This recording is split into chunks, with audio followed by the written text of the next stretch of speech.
यहोवा के डरवैयों के चारों ओर उसका दूत छावनी किए हुए उसको बचाता है। सोमवार 3 फरवरी 2025। आज के मनन के लिए मैंने आप ही के लिए चुना है भजन संहिता 78 और उसका 19वां वाक्य। वे परमेश्वर के विरुद्ध बोले और कहने लगे, क्या ईश्वर जंगल में मेज लगा सकता है? आपका दिन आशीषित हो। हमारा अविश्वास हमारी जिंदगी में आश्चर्यजनक कार्य को नहीं ला सकता। आइए इस वाक्य पर मनन करते हैं। आज की सुबह का विषय है अविश्वास।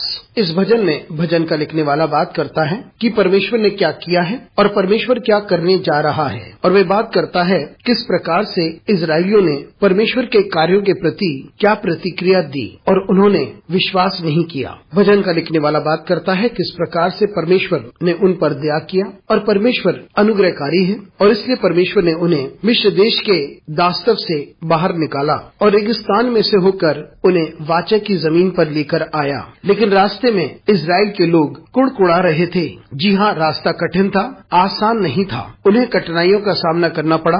भोजन और पानी की कमी भी थी, लेकिन परमेश्वर ने उनके सामने अद्भुत कार्य किए जिसकी कल्पना वे कर नहीं सकते थे। उसने उनके लिए लाल समुन्दर के 2 भाग किए ताकि उसमें से वे निकल सके। साथ ही साथ उसने फिरौन और उसकी सेना को लाल समुन्दर में डुबा दिया ताकि वह उनका पीछा ना कर सके। इन सब के बावजूद वे कुड़कुड़ाते रहे, कभी पानी के लिए, कभी भोजन के लिए। लेकिन पूरे 40 साल तक परमेश्वर ने उनके लिए सारा प्रयोजन किया और इन लोगों ने परमेश्वर से प्रश्न पूछा कि क्या परमेश्वर रेगिस्तान में मेज बिछा सकता है? जी हाँ, ये असंभव था क्योंकि रेगिस्तान में कुछ भी उपलब्ध नहीं होता। लेकिन वह एक ऐसा अनुभव कर रहे थे जिसकी कल्पना नहीं की जा सकती। फिर भी उन्होंने यकीन नहीं किया और इसी वजह से उन्हें 40 साल तक यात्रा करनी पड़ी। उन्होंने परमेश्वर की सामर्थ पर भरोसा नहीं किया कि परमेश्वर उन्हें कनान देश के लोगों पर विजय देगा, और क्योंकि उन्होंने परमेश्वर की सामर्थ पर भरोसा नहीं किया, इसीलिए उन्हें 40 साल तक रेगिस्तान में रहना पड़ा। और अब भी